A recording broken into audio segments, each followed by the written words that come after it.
बैठे पिपरा के छाया।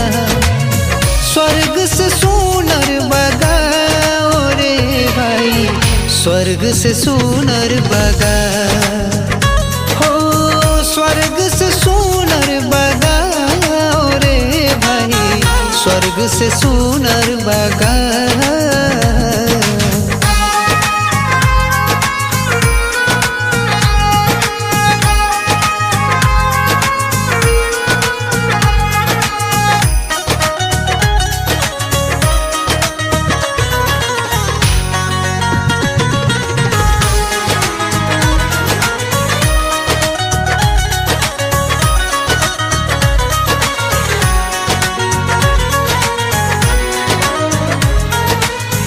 खेत खरिहानी सिवान बाटे लौकत, घरवा के पीछे बगान बाटे लौकत।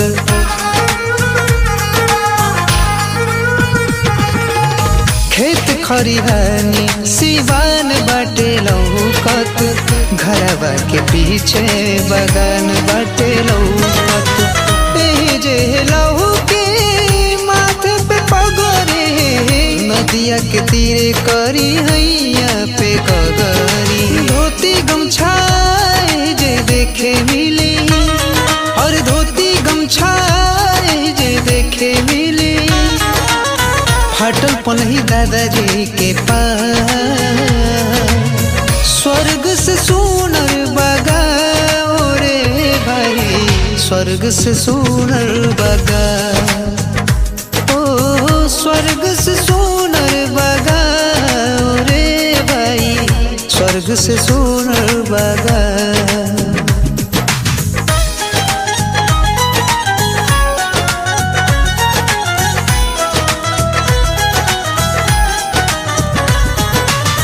सोन सोन खुशबू ही मोटिए से आवे, शहर से नीमनी गाँव मोर भावे।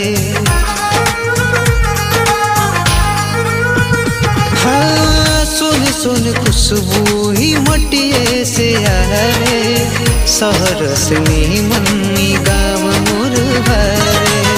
सबके हो साथ में बैठ के दुआरा, जाड़ा में तापे आगी बार के पुआरा।